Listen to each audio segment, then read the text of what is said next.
You think they don't care. They pull away, they go cold, they disappear just when things start getting close. And yet, something doesn't add up. They watch your stories, they remember strange little details. They reappear when you finally pull away. You're confused, are they avoiding you or obsessed with you? If you've been with someone who shuts down emotionally but somehow stays orbiting around you, not fully in, never fully gone, then this video is for you. Because avoidants don't show obsession the way anxious or secure people do. They hide it, they suppress it, but it leaks through in patterns, in contradictions, in tension they can't control.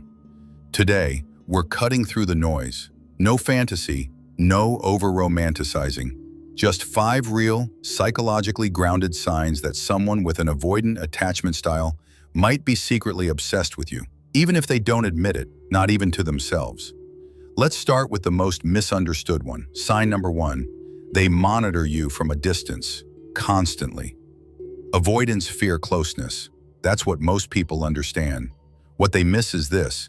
They still crave connection, but only from a safe distance.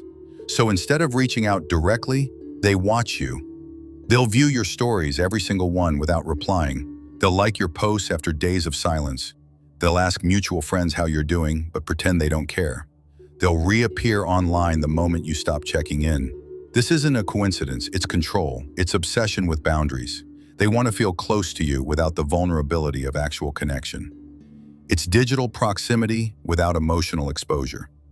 And here's the twist. The more emotionally attached they feel, the more they retreat into observation. Because watching you feels safer than engaging with you. It's not romantic, it's not healthy, but it is a sign of emotional preoccupation, especially if they keep tabs on you for weeks or months after going cold. Let's pause here. If you've been on the receiving end of this, it's easy to take it personally. You might wonder what's wrong with you, why they lost interest, why they disappear. But here's what you need to know.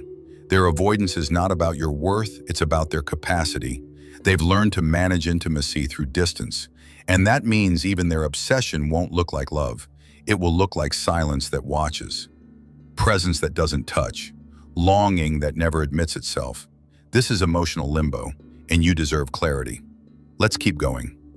Sign number 2, they react emotionally when you pull away, but indirectly. When you stop reaching out, they don't chase, not in the way anxious types do. But watch closely, their behavior will shift. They might suddenly post more, subtle jabs, mood captions. They might show up at places you frequent, unannounced. They might send a neutral, hey message, just enough to check if you're still there. Or they'll unfollow and refollow you, block and unblock you. Avoidants are emotionally reactive, but their reactivity is hidden under logic, delay, or passive aggression. Here's what's really happening. Your distance threatens their control, and their obsession is not with you as a person, but with the emotional safety you represent. When you step back, they feel emotionally exposed, and that threatens their whole defense system. So instead of talking to you, they act out around you. These behaviors aren't random. They're expressions of emotional tension they can't metabolize. This isn't love in its mature form. It's obsession filtered through fear. Sign number 3. They talk about you obsessively to everyone except you. This one is subtle and dangerous.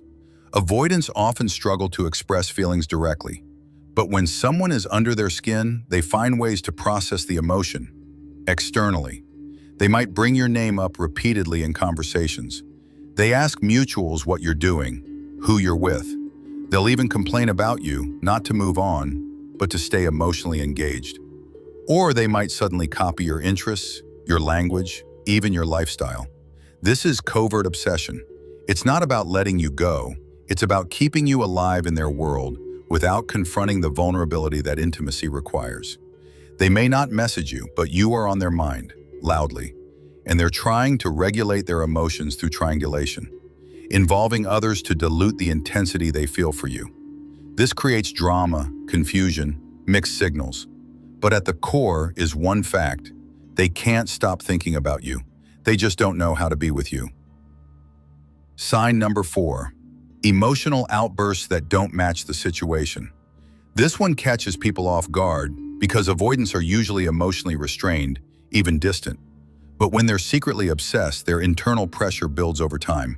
And when it leaks out, it often shows up as emotional overreactions to small things. You cancel plans? They go cold and punishing. You're friendly with someone else? They suddenly withdraw or start subtle fights. You bring up boundaries? They accuse you of being too much, demanding, or manipulative. This isn't about you, it's about their inability to regulate the emotional chaos happening inside them. Here's the truth, avoidants don't do emotional vulnerability well. Not with others, not even with themselves. So when their obsession with you grows beyond what they can suppress, it comes out sideways. Usually as irritability, criticism, or unexpected distance after moments of closeness. This is emotional dysregulation. They feel too much but can't process it. So they blame, escape, or explode. Anything but admit what's really going on. And ironically, the more they feel drawn to you, the more they need to protect themselves from you. Not because you're a threat, but because closeness activates old emotional pain they've never healed. Sign number 5. They ghost after deep moments of connection. This one cuts deep. Everything seems fine. You have a beautiful night together, deep conversation, eye contact, maybe even intimacy, and then nothing. No text, no follow-up, total silence. What happened? Avoidance, fear engulfment, and emotional closeness feels like drowning to them. So just when they feel most connected to you, they vanish. Not because they don't care, but because the intensity of that connection overwhelms their nervous system. And when that obsession builds up without relief, they do the only thing they know, disappear. It's a nervous system defense, a shutdown response. Their subconscious screams, too close, too dangerous, abort. They may come back later, confused, apologetic, even more avoidant, but that disappearance is often a direct sign that you've touched something real, something they can't handle. It's not healthy, it's not your fault, but it is a pattern. And if it keeps repeating, you're not in a relationship, you're in a trauma loop disguised as connection. The real reason avoidants get obsessed but can't commit. Avoidants are often obsessed with connection, but traumatized by it. They crave love, but they fear the cost. Because somewhere in their history, closeness led to enmeshment, rejection, shame, abandonment. So they learn to stay safe by staying distant. And even when they're secretly obsessed with you, they'll self-sabotage to avoid feeling out of control. This is why so many people confuse obsession with commitment. But obsession without emotional availability is just psychological chaos. It's like a fire locked in a glass box. It burns, but it can't warm you. Let's stop sugarcoating. An avoidant isn't secretly obsessed with you because you're the one. They're obsessed because you activated a part of them they buried. Your presence brought their emotional hunger to the surface, the very hunger they've trained themselves to suppress. You made them feel something real. You touched a nerve that's been numbed for years. You offered connection, and that's both intoxicating and terrifying to someone who's wired to avoid intimacy. Avoidants carry emotional wounds that say, if I let someone close, I'll lose control. If I depend on them, I'll get hurt. If they see the real me, they'll leave. So when someone like you comes along, authentic, emotionally present, maybe even loving, they don't know what to do with it. They obsess because they can't process. They pull away because they feel too much. They hide because being seen is unbearable. And that obsession, it's not about you. It's about what you represent. Safety, intimacy, wholeness. Everything they fear and crave at the same time. That's not your burden to carry. Final words. Stop making excuses for their fear. Now we flip the mirror. If you've been caught in this dynamic, ask yourself, why am I trying to decode someone who refuses to speak directly? Why am I addicted to breadcrumbs?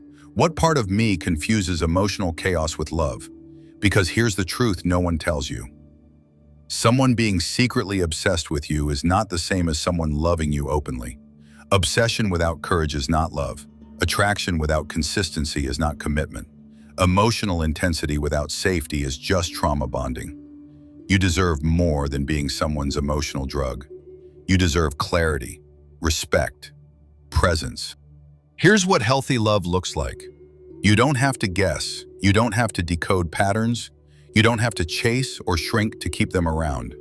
So if someone is secretly obsessed with you, but treats you like an afterthought, that's not a mystery, that's a message. And the message is, I'm emotionally unavailable, but I want access to your energy. You have every right to say no to that. Not with anger, not with bitterness, but with clarity. Avoidants are not villains, they're wounded. But if someone's wound keeps cutting you, it's not your job to stay bleeding. You can have compassion without collapsing your standards. You can see their pain without making it your responsibility to fix. And you can love someone from afar without letting them damage your self-worth. If you see these 5 signs, then you're likely dealing with someone avoidant who's obsessed, not emotionally available. Their obsession isn't a compliment, it's a signal. Their emotional growth has stalled, and they're trying to keep you close without facing themselves. You can walk away without guilt. You can let go without closure, and you can stop decoding what was never clearly offered in the first place. Don't waste your love trying to unlock someone else's emotional prison.